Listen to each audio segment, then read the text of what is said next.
আশা করি এই বিষয়টা আপনাদের জানা আছে। যদি জানা থাকে জবান খুলে একটু বলবেন। বলেন তো ঈমানের ভিত্তি কয়টি? জানা আছে?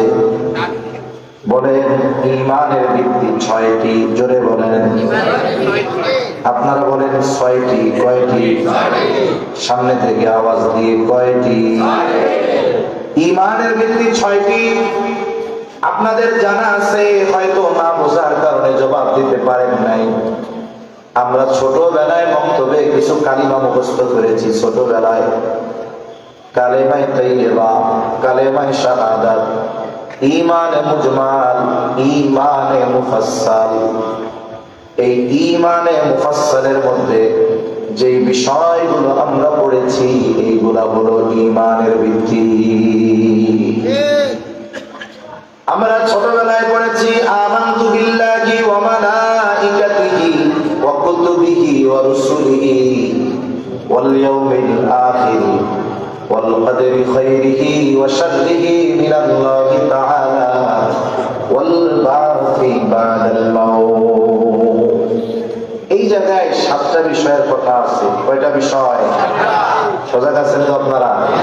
মাশাআল্লাহ, 7টি বিষয়ের কথা আছে। 1 নাম্বার, আমানতু বিল্লাহ, আমি ঈমান এনেছি আল্লাহ তাআলার উপর।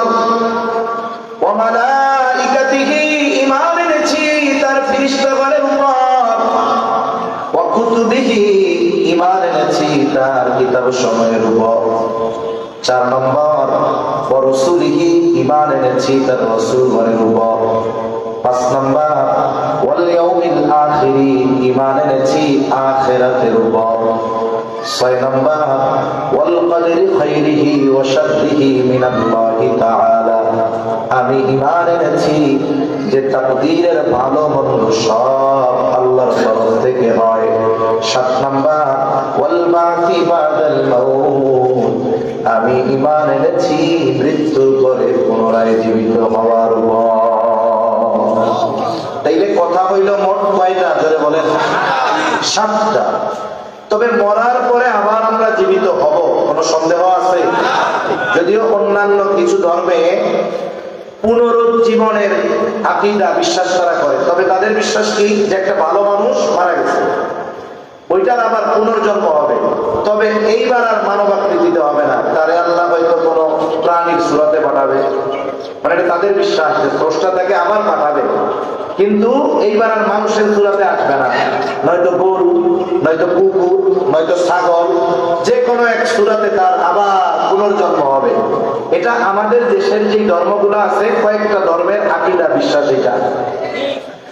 আমরা বিশ্বাস করি মরার পরে জীবিত হব, তবে সেটা বলেন তো দুনিয়ায় না আখিরাতে? 5 নম্বরে আমরা কি বলেছি? ঈমান এনেছি আখিরাতের উপর।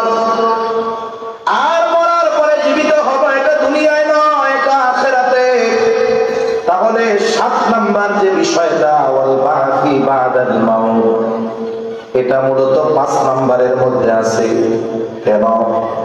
যখন কোন ব্যক্তি ঈমান আনে আখিরাতের উপর, তখন সে মৃত্যু থেকে নিয়ে একেবারে শেষ অবধি কারো ঠিকানা জান্নাত, কারো বা জাহান্নাম, এর মধ্যে যত কিছু হবে সংগঠিত হবে, সব কিছুর প্রতি সে ঈমান আনার ঘোষণা দেয়।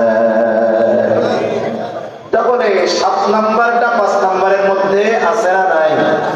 তাইলে 7 নাম্বারটা এবার 5-এর মধ্যে, 2 in 1, 1-এর মধ্যে 2। এখন বলেন বাকি 5, এই 2টা মিলে 1। এবার ঈমানি আওয়াজে বলেন ঈমানের ভিত্তি কয়টা? ভবিষ্যতে কেউ জিজ্ঞাসা করলে চুপ করে থাকা যাবে না, মনে রাখতে হবে ঈমানের ভিত্তি 6টি। নবীজি এই 6টা বিষয়ের কথা বললেন। এরপরের প্রশ্ন, আখবিরনি আনিল ইহসান, আপনি আমাকে ইহসানের ব্যাপারে বলেন, ইহসান কি? নবীজি জবাব দিলেন, আন তা'বুদাল্লাহা কাআন্নাকা তারাহু ফাইন লাম তাকুন তারাহু ফাইন্নাহু ইয়ারাকা। নবীজি বলেন, তুমি এমন ভাবে ইবাদত করবা কেমন যেন তুমি আল্লাহকে দেখতেছো। আর যদি এমনটা না হয়, ফাইন লাম তাকুন তারাহু ফাইন ইয়ারাকা, তিনি তোমাকে দেখতেছে।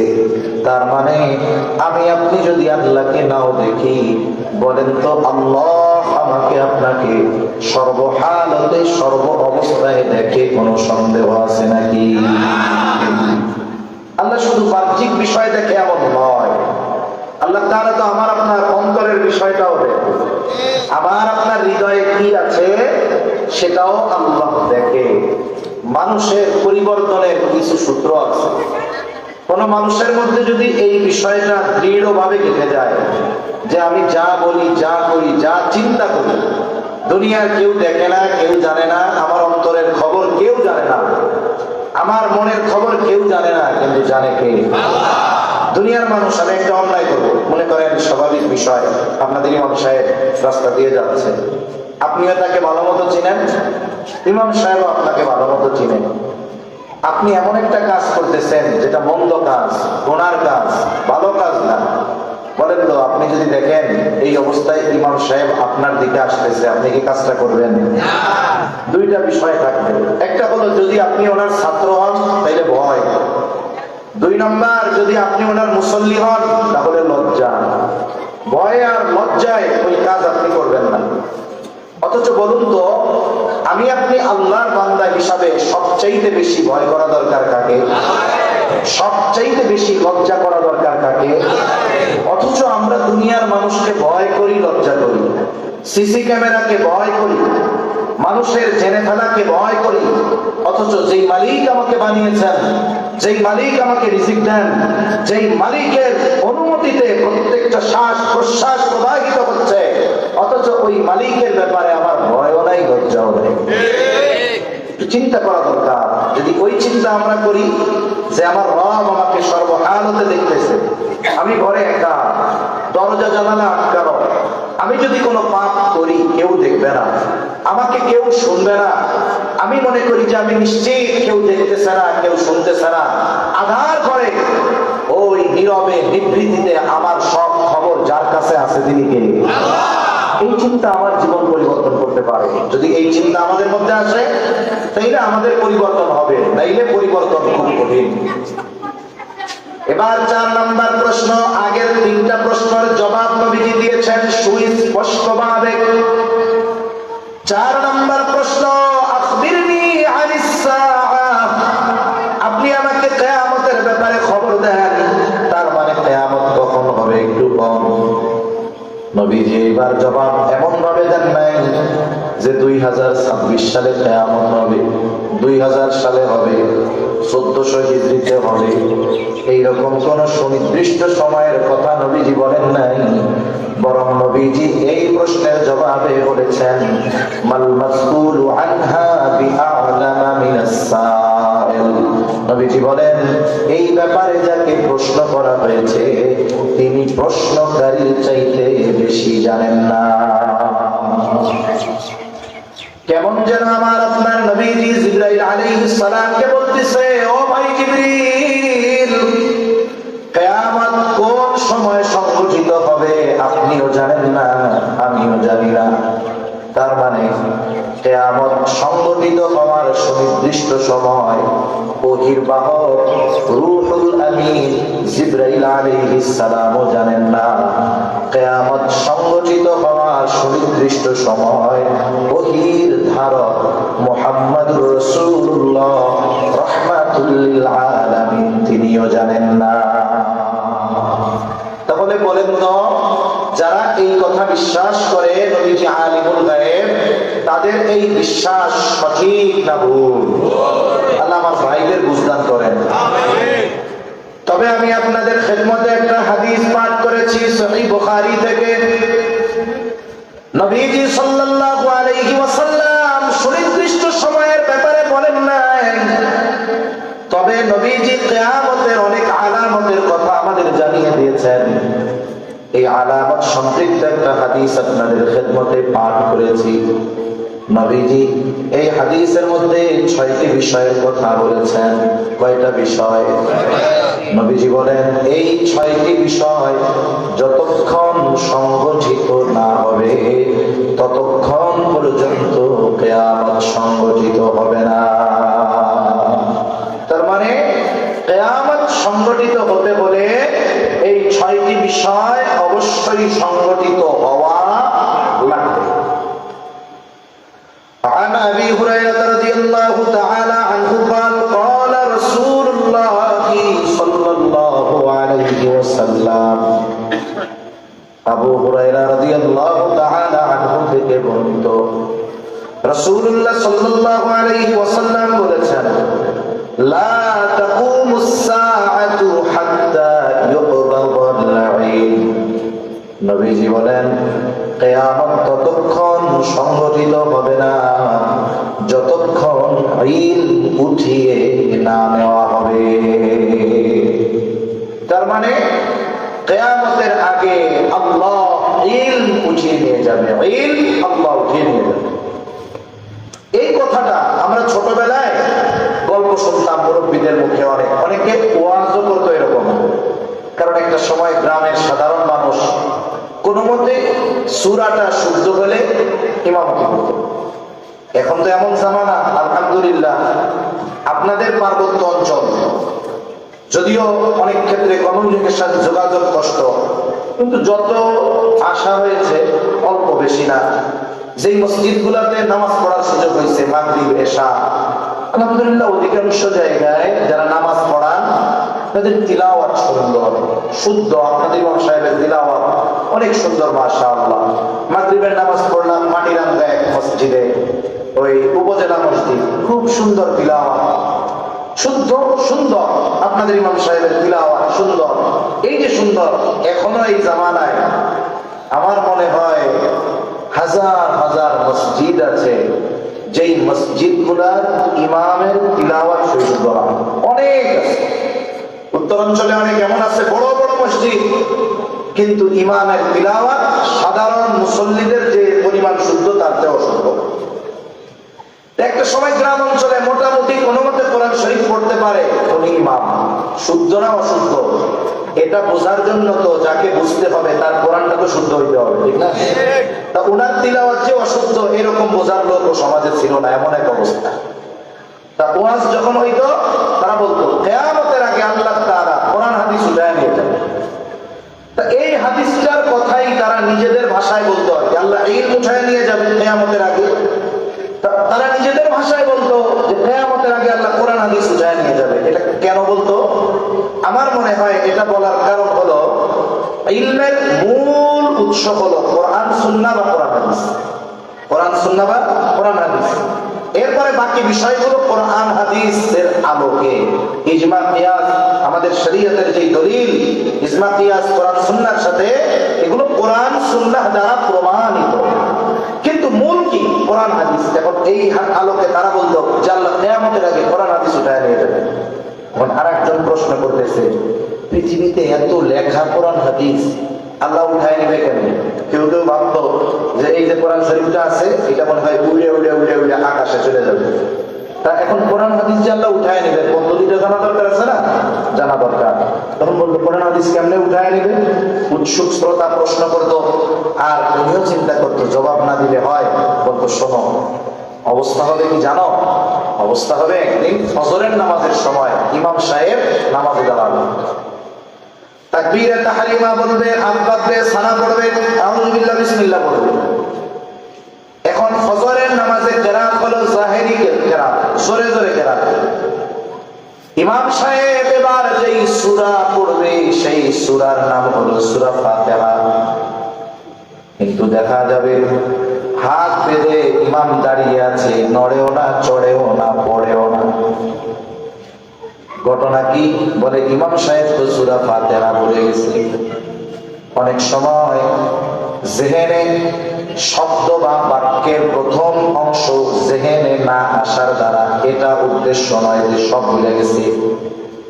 যেমন যখন আমরা হাফেজে কোরআন খতম তারাবি পড়ায়, অনেক সময় কি দেখি প্রথম রাকাতে বা দ্বিতীয় রাকাতে দাঁড়াইছে, সূরা ফাতিহা একটানে শেষ, গায়রিল মাগদুবি আলাইহিম ওয়ালাদ-দাল্লিন কইরা ব্রেক দিয়া দাঁড়ায় আছে, কিছু কয় না। তার মানে কি হইছে? উনি ওই পৃষ্ঠার শুরু ভুলে গেছে। যখন একটু দাঁড়িয়ে থাকে পেছন থেকে হাফেজ সাহেব পৃষ্ঠার শুরু একটা শব্দ বলে দেওয়ার সাথে সাথে আবার উনি পড়া শুরু করেন। তার মানে পৃষ্ঠার শুরুর শব্দটা জেহেন থেকে ছুটছে, যার কারণে পরবর্তীগুলা ওনার জেহেনে আসতেছে না। তা ইমাম সাহেব চিন্তা করছে হয়তো প্রথম শব্দটা ছুটে গেছে, তার পিছনে তো মুসল্লি আছে, স্মরণ করে দিলেই আমি পড়তে পারবো। কিন্তু অবস্থা বেগতিক, গল্প আর কি। ইমাম সাহেব যেমন সূরা ফাতিহা বলেছে, মুসল্লিরাও সব সূরা ফাতিহা বলে গেছে।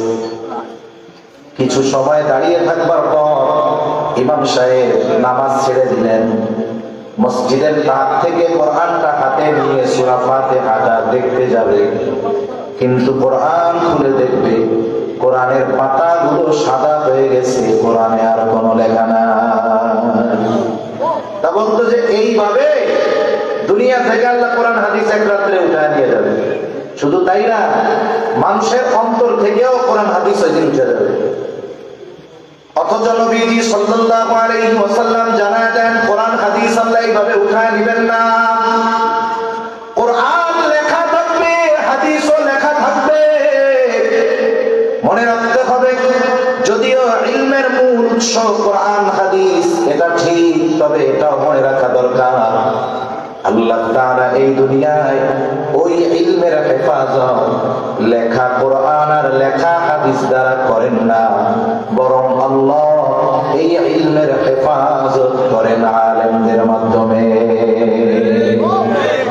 তাই তো নবীজি সাল্লাল্লাহু আলাইহি ওয়াসাল্লাম বলেন, ইন্নাল্লাহা লা ইয়াকবিদুল ইলমা ইনতিসাআন ইয়ানতাসিউহু মিনান নাস। নিশ্চয়ই আল্লাহ তাআলা মানুষের অন্তর থেকে একসাথে ইলম উঠায় নেবেন না। এমনটা হবে না গোটা পৃথিবীর হাফেজরা এক রাত্রিতে কোরআন ভুলে যাবে, এমনটাও হবে না মুহাদ্দিস সাহেবরা হাদিস ভুলে যাবে, মুফতি সাহেবরা সব মাসলা মাসাইল ভুলে যাবে, কোরআন হাদিসের লেখা উঠে যাবে, এমনটা হবে না। তাইলে আল্লাহ কিভাবে উঠায় নেবে? নবীজি এরপরে বলেন, ওয়ালাকিন ইয়াকবিদুল ইলমা বিকবদিল উলামা। বরং আল্লাহ আলেমদেরকে উঠিয়ে নেওয়ার মাধ্যমে ইলম উঠায় নিয়ে যাবে। আল্লাহ আলেমদের দুনিয়া থেকে নিয়ে যাবে, এই সাথে সাথে ইলম আস্তে আস্তে আকাশে উঠে যাবে। বেশি দূরে যাওয়ার প্রয়োজন নাই, একেবারে নিকট অতীতে যেই সমস্ত মুরব্বীরা দুনিয়া থেকে চলে গেছে, শাইখুল ইসলাম আল্লামা শাহ আহমদ শফি রাহমাতুল্লাহি আলাইহি হাটহাজারী মাদ্রাসার মহাপরিচালক মুক্তাদিম দীর্ঘকাল ছিলেন। হুসাইন আহমদ মাদানী রাহমাতুল্লাহি আলাইহির খলিফা, সুযোগ্য শাগরেদ, উপমহাদেশের অন্যতম শাইখুল হাদিস। বলেন তো, হযরত যখন দুনিয়া থেকে চলে গেলেন, হযরতের জায়গায় অবশ্যই আরেকজন মহাপরিচালকের দায়িত্ব নিয়েছে, ঠিক না? হযরতের জায়গায় আরেকজন শাইখুল হাদিস হয়েছে।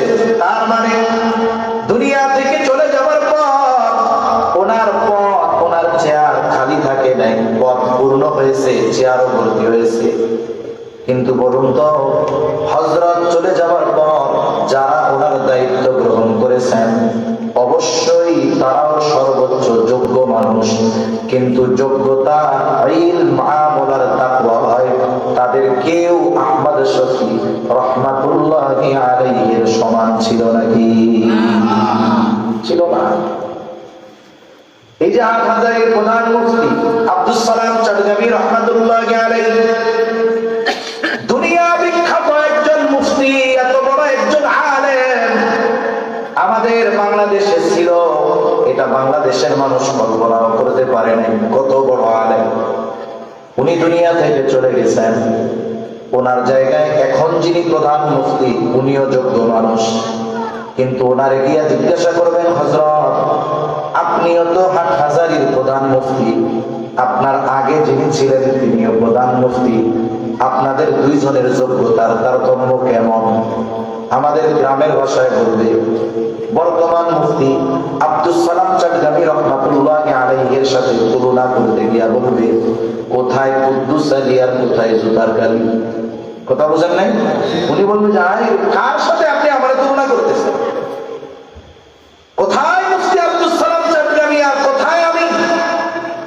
তার মানে কি বোঝা গেল? যারা দুনিয়া থেকে চলে গেছে তাদের অবস্থান ছিল এই জায়গায়। এখন যারা আছে তারাও যোগ্য, কিন্তু তাদের তুলনায় তাদের অবস্থান এই জায়গায়। এই জায়গার অবস্থানওয়ালারা যখন চলে যাবে, এরপরে যারা আসবে তাদের অবস্থান আরো নিচে হবে। সময়ের সাথে সাথে একটা সময় এই অবস্থানটা শূন্যের কাতারে পৌঁছায়া যাবে। লেখা কোরআনও থাকবে, হাদিসও থাকবে, কিন্তু বোঝানোর মতো জুনাইদ বাবুনগরী থাকবে না, আব্দুস সালাম চাটগানি থাকবে না, শাহ আহমদ শফি রহমাতুল্লাহি আলাইহি থাকবে না। তখন কি হবে নবীজি বলেন, তখন মানুষেরা জাহেলদেরকে ধর্মীয় নেতা হিসাবে গ্রহণ করবে, তাদের কাছে ফতোয়া জিজ্ঞাসা করবে আর তারা ফতোয়া দিয়ে দেবে। জাহেলটা কি, ওরা মনে করবে আমারে জিজ্ঞাসা করে যদি না কই ইজ্জত থাকবে। নবীজি বলেন কি হবে, ফতোয়া জিজ্ঞাসাকারী আর ফতোয়া প্রদানকারী উভয় পথভ্রষ্ট হবে। তাহলে আমাদের কি করণীয়? এক নম্বর, যারা দুনিয়ায় আছে তাদের জন্য দোয়া করা, যারা গেছে তাদের জন্য তো দোয়া করি, যারা আছে তাদের জন্য দোয়া করা। কিয়ামত তো আসবেই, তবে তারা যদি দীর্ঘ হায়াত পায়, নেক হায়াত পায়, কিয়ামত আসাটা একটু বিলম্বে হবে। দুই নম্বর কাজ, এই আলেম উৎপাদনের ফ্যাক্টরি গুলা হলো মাদ্রাসা।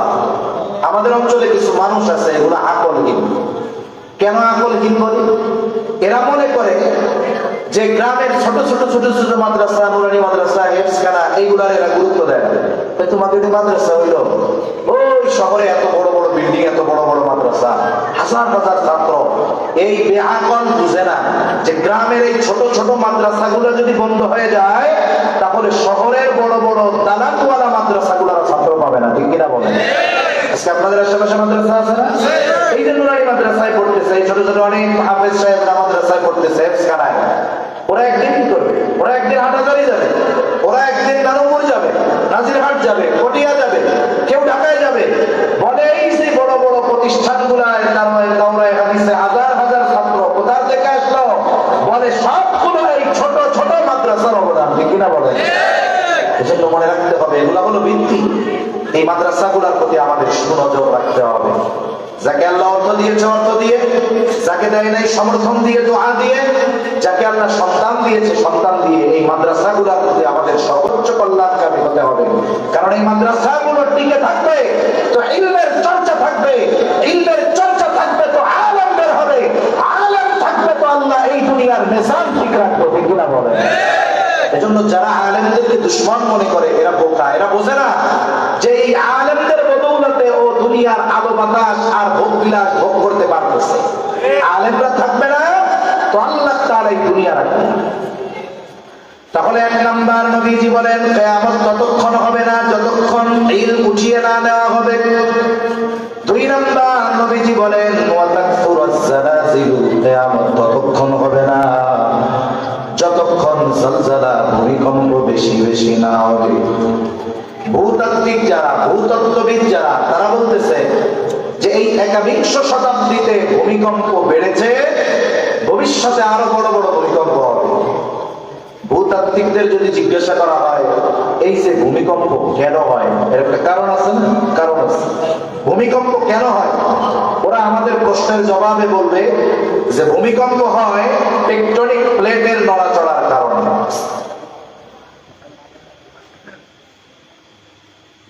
টেকটনিক প্লেটের নড়াচড়ার কারণে ভূমিকম্প হয়।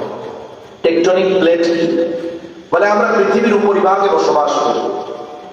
এই যে পৃথিবীর স্থলভাগ, এটা একসাথে সংযুক্ত সম্পৃক্ত নয়, এটা সুবিশাল খণ্ডে খণ্ডে বিভক্ত আছে। এই বিভক্তটা অনেক সময় উপর থেকে, মানে জমিনের উপর থেকে পরিলক্ষিত হয় না, কিন্তু জমিনের গভীরে সুবিশাল ফাঁকা থাকে, ফাটল থাকে। এখন এই ফাটলের হিসাব করে তারা এক একটাকে এক একটা টেকটনিক প্লেট বলে। যেমন আমরা যে এরিয়ার মধ্যে পড়ছি এটাকে বলে ইন্ডিয়ান প্লেট, আমাদের উত্তরে আছে ইউরোশিয়া প্লেট, আমাদের পূর্বে আছে এটাকে বলে বার্মা প্লেট। এই যে এক একটা খণ্ড, এটা এক একটা প্লেট। এগুলো নড়ে চড়ে কেন? একটা উদাহরণ দিলে বুঝতে সহজ হবে। মনে করেন এই যে পানি 2টা বোতল বা এখানে 4টা বোতল আছে, আপনি 4টা বোতল গাড়িতে রাখলেন, কিন্তু এই 4টা বোতলের মধ্যে ফাঁকা জায়গা আছে। বলেন তো, এখন যদি গাড়ি চলে, নড়াচড়া হয়, বোতলগুলো কি হবে? নড়বে না? নড়বে। কিন্তু 4টারে যদি আপনি টাইট করে বাইন্ধা দেন, যদি বিষা থাকে, ফাঁকা না থাকে, তাহলে সহজে নড়বে না। সহজে নড়বে? সহজে নড়বে না। তা মনে করেন এটা একটা টেকটনিক প্লেট, এটা একটা টেকটনিক প্লেট, আর একটা আছে টেকটনিক প্লেট। এখন এইগুলা এভাবে নড়ে চড়ে, এই জন্য কি হয়? ভূমিকম্প হয়। বিজ্ঞান বলে পৃথিবীতে দৈনিক 50,000-এর উপরে ভূমিকম্প হয়। তবে এই ভূমিকম্পের মাত্রা খুব মৃদু, এই জন্য আমরা টের পাই না। টের পাই কখন? যখন মাত্রাটা একটু বেশি হয়, নড়াচড়াটা বেশি হয়। তা বিজ্ঞানের কথাই বুঝলাম যে টেকটনিক প্লেটের নড়াচড়ার কারণে ভূমিকম্প হয়, জমিনের মধ্যে প্রকম্পন হয়। তো ওনারা যদি জিজ্ঞাসা করি, এই যে টেকটনিক প্লেট, এটা নড়ে চড়ে কেন? এর একটা কারণ আছে। তখন তারা তো আমাদের একটা বুঝ দিবে। তারা যে বুঝগুলা দিবে তার মধ্যে এই কথাগুলোও হয়তো থাকবে। বলবে, ভাই দেখেন, উত্তর মেরুর বরফ জমতেছে, জলবায়ুর পরিবর্তন, ফ্যান ট্যান, পানির স্তর নিচে নেমে যাচ্ছে, যার কারণে ভূমিকম্প বেশি হয়েছে। আচ্ছা, বুঝলাম। ভূমিকম্প হলো এই জমিনে সংগঠিত একটি বিপর্যয়, একটি মুসিবত, একটি আযাব। কোরআন এবং হাদিসে ভূমিকম্প হওয়ার কারণগুলো সুস্পষ্টভাবে উল্লেখ আছে। তাহলে যেহেতু আমরা ঈমানদার, আমরা শুধু বিজ্ঞান আর বিজ্ঞানীদের এই কথা যে টেকটনিক প্লেট নড়ে চড়ে এই জন্য ভূমিকম্প হয়, এতটুকুতেই আশ্বস্ত হতে পারি না। বরং কোরআন হাদিসে আল্লাহ এবং তার রাসূল এই ভূমিকম্প বড় বড় বেশি বেশি হওয়ার কোন কারণ উল্লেখ করেছেন কিনা, এটাও আমাদের জানার দরকার আছে না? না। তাহলে ভূমিকম্প কেন হয়? প্রথমে আমরা কোরআন থেকেই জানি। আল্লাহ বলেন, ظهر الفساد في البر والبحر بما كسبت أيدي الناس। আল্লাহ তাআলা বলেন, পানিতে স্থলে যত ধরনের বিপর্যয় মুসিবত সংঘটিত হয়, সব মানুষের হাতের কামাই। তার মানে পানিতে কি হয়? পানিতে হয় সিডর, আইলা, লাইলা, সুনামি, জলোচ্ছ্বাস। এগুলো হওয়ার মূল কারণ কি? বলে এগুলো হওয়ার মূল কারণ হলো আমাদের পাপ। আমাদের পাপের কারণে এইগুলা হয়। এগুলো হলো আমাদের হাতের কামাই। তার মানে পাপের কারণে হয়। স্থলে কি হয়? ভূমিকম্প, ভূমিধস, অতিবৃষ্টি, অনাবৃষ্টি, অতি খরা। এগুলো কেন হয়? বলে এগুলো হলো আমাদের হাতের কামাই। তাহলে যেহেতু ভূমিকম্পের কথা, তাহলে একটু বলেন তো, ভূমিকম্প হওয়ার কারণ কি? বলেন, আমাদের পাপ। ভূমিকম্প হওয়ার কারণ কি? এটাই হলো মূল কারণ, যে পাপের কারণে ভূমিকম্প হয়।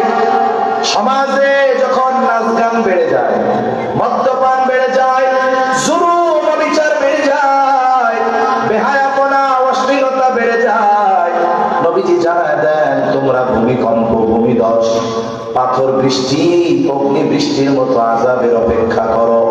তার মানে এই সমস্ত পাপ বলুন তো আমাদের সমাজে আছে না? তবে আল্লাহ তাআলা বান্দার প্রতি বড় মেহেরবান, বড় দয়ালু। যেই পরিমাণ পাপ সংগঠিত হয়, ওই পরিমাণ পাপের শাস্তি আল্লাহ দুনিয়ায় দেন না। আল্লাহ তাআলা বলেন, লিউযীকাহুম বা'দাল্লাযী আমিলু। আমরা যেই পরিমাণ পাপ করি, ওই পাপের তুলনায় অতি সামান্য পাপের শাস্তি আল্লাহ আমাদের আস্বাদন করা। তবে শাস্তিটা দেন ধ্বংস করে দেওয়ার জন্য নয়, বরং আমাদেরকে সতর্ক করার জন্য আল্লাহ শাস্তি দেন। যেমন একটা উদাহরণ দিলে বুঝতে সহজ হবে। অনেক সময় সন্তান অন্যায় করে, অনেক সময় ছাত্র অন্যায় করে। করে কি করে না? করে। এই অন্যায়ের কারণে সচেতন অভিভাবক বাবা সন্তানকে শাস্তি দেয়। তাহলে শাস্তি দেওয়ার কারণ কি? অপরাধ। শাস্তি দেওয়ার কারণ কি বলেন? অপরাধ। উদ্দেশ্য কি? উদ্দেশ্য হলো সে যেন ভবিষ্যতে ওই অপরাধ আর না করে। এখন দেখা গেল শাস্তি দেওয়ার কয়েকদিন পরে আবার সেই অপরাধ সে করতেছে। তাহলে উদ্দেশ্য ব্যাহত হয়েছে। তার মানে যেই কারণে শাস্তি দেওয়া হয়েছে, যেই উদ্দেশ্যে দেওয়া হয়েছে, উদ্দেশ্য সফল হয় নাই। এখন যদি আবার অভিভাবক তার সন্তানকে শাস্তি দেয় একই অপরাধের কারণে, বলেন তো শাস্তির মাত্রা প্রথমবারের চাইতে বেশি হবে না কম হবে? বেশি হবে তো? আচ্ছা, বিজ্ঞান কি বলতেছে? বিজ্ঞানও বলতেছে সময়ের সাথে সাথে ভূমিকম্প বেশি বেশি হবে, বড় বড় হবে। আপনারা হয়তো খবরে শুনছেন যে বড় একটা ফল্ট আছে, কোন জায়গা থেকে জানি, আপনার সিলেট থেকে নিয়ে একেবারে টেকনাফের ওই কক্সবাজারের দিক বা খাগড়াছড়ি লম্বা একটা 400 কিলোমিটার একটা ফল্ট আছে, মানে মাটির নিচে একটা বড় ফাটল আছে। বিজ্ঞানীরা বলছে এই নভেম্বরের ভূমিকম্পের পরে এইখানে প্রায় 9 মাত্রার শক্তি নিয়ে একটি ভূমিকম্প স্থির হয়ে আছে। যে কোনো টাইমে এটা হতে পারে। প্রযুক্তির কল্যাণে অনুধাবন করা যায়, এটা মানলাম। আচ্ছা, বিজ্ঞানও বলতেছে ভূমিকম্প বাড়বে, বেশি বেশি হবে, বড় বড় হবে। নবীজিও বলতেছেন কিয়ামত ততক্ষণ হবে না যতক্ষণ না বেশি বেশি ভূমিকম্প না হবে। তার মানে বিজ্ঞানের গবেষণা আর 1500 বছর আগে ওই মরুর বুকে রাহমাতুল লিল আলামিনের পানির মধ্যে সত্যতা আছে তো? বিজ্ঞানের কথা আর আমার আপনার নবীজি 1500 বছর আগে যা বলে গেছেন, আজকে বিজ্ঞান তাই বলতেছে বেশি বেশি হবে। এখন কোরআন হাদিসের মধ্যে কি পাইলাম? ভূমিকম্প হওয়ার মূল কারণ হলো পাপ। সময়ের সাথে সাথে যেহেতু পাপ বাড়তেছে, ভূমিকম্প বেশি বেশি হবে, বড় বড় হবে, এটাই স্বাভাবিক, ঠিক কিনা বলেন? তাহলে আল্লাহ তাআলা ভূমিকম্প কেন দেন? ভূমিকম্প দেওয়ার কারণ হলো আমাদের পাপ। উদ্দেশ্যটা কি? আল্লাহ সেই কথা বলেন, লাআল্লাহুম ইয়ারজিউন। উদ্দেশ্য হলো যাতে করে তারা প্রত্যাবর্তন করে, ফিরে আসে কিসের থেকে? পাপাচারী যেন পাপ ছেড়ে দেয়, হারামখোর যেন হারাম ছেড়ে দেয়, জালেম যেন জুলুম ছেড়ে দেয়, বেনামাজি যেন মসজিদমুখী হয়, সুদখোর যেন সুদ বাদ দেয়, জেনা ব্যভিচারে লিপ্তরা যেন জেনা ব্যভিচার ছেড়ে দেয়। বলুন তো, ভূমিকম্প হচ্ছে, হয়তো ভবিষ্যতে আরো হবে, কিন্তু যেই উদ্দেশ্যে আল্লাহ তাআলা আমাদের শাস্তি দেন, ওই বিষয়গুলো, পাপগুলো কি সমাজের মানুষ ছেড়ে দিয়েছে নাকি? তাহলে যেহেতু পাপের কারণে শাস্তি হয়, ওই পাপ আমরা ছাড়ি না। তাহলে ভবিষ্যতে যদি আল্লাহ ভূমিকম্প দেন পাপের কারণে, কিছুদিন আগে হয়েছে 5.7, ভবিষ্যতে মাত্রা বাড়বে না কমবে? স্বাভাবিক বিষয়। এখন বলতে পারেন হুজুর, আমরা একবার বলতো জেলা খাগড়াছড়ির মাটিরাঙ্গা থানা গোমতী বাজার এলাকার লোক, আমরা যদি আমাদের এলাকার মানুষ যদি পাপ ছেড়ে দেই, ভূমিকম্প বন্ধ হবে না? না, হবে না। নবীজি যখন পাপের কারণে শাস্তির কথা বলতেছিলেন, সাহাবায়ে কেরাম বললেন, ইয়া রাসূলুল্লাহ সাল্লাল্লাহু আলাইহি ওয়াসাল্লাম, আমাদের মধ্যে নেককার মানুষেরা থাকার পরেও কি আমরা